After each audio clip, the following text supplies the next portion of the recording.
Egypt's President, Abdel Fattah al-Sisi, cultivates a hardman image. His response to Friday's atrocity at al-Rawdah mosque in northern Sinai was wholly predictable. Hours after Islamic State-linked gunmen killed more than 300 Sufi worshippers, Sisi sent waves of warplanes to exact revenge. The Air Force has eliminated a number of outposts used by terrorist elements, the military said. If only it were that easy. If Sisi and his generals knew the location of such terrorist outposts, why had they not already been destroyed? It is probable the targets were chosen randomly and yet more innocent lives may now have been lost. This, in turn, may exacerbate Egypt's long-running problem with Islamist insurgents. Speaking to the nation after the mosque attack, Sisi, a former general who seized power in 2013 in a military-backed coup against the elected Muslim Brotherhood government, reverted to the only language he knows. The police and military will avenge our martyrs and restore peace and security, he said. We will respond with brute force. But like an alcoholic who takes a drink and hopes that somehow the outcome will be different this time, Sisi's addiction to violence is a kind of madness. Egyptian leaders before him, notably Hosni Mubarak, all tried to physically crush their opponents. They all failed. And Sisi will, too.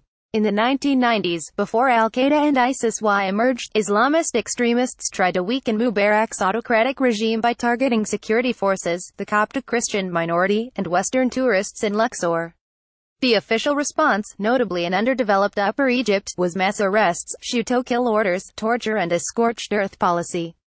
Those actions destroyed the livelihoods of farmers and their families, who then became prey for recruitment by the very groups the government was trying to defeat, says Mona El-Tahayi, a Reuters correspondent in Cairo at the time. More recently, the largely ungoverned spaces of northern Sinai province have become a new locus of militant activity. Sinai has been under a state of emergency, and closed to outside agencies and media, since 2014, when militants killed 30 Egyptian soldiers. In 2015, a Russian passenger jet carrying 224 tourists and crew from Sharm el-Sheikh was shot down. Friday's atrocity, like the airliner attack, has been blamed on Wilayat al-Sinai, an Islamist group with links to ISIS that has previously hit Coptic churches in Cairo and Alexandria, although no claim of responsibility has yet been reported. Sisi's iron fist tactics have proved futile. The ISIS connection appears to be strengthening as the terror group's caliphate in Iraq and Syria is degraded. ISIS is reportedly regrouping in neighboring Libya. Northern Sinai may also become a destination of choice for displaced jihadis.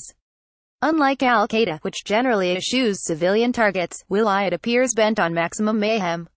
By murdering Muslims, albeit Sufi Muslims who zealots view as apostates, the group has issued a challenge to Egyptian society as a whole.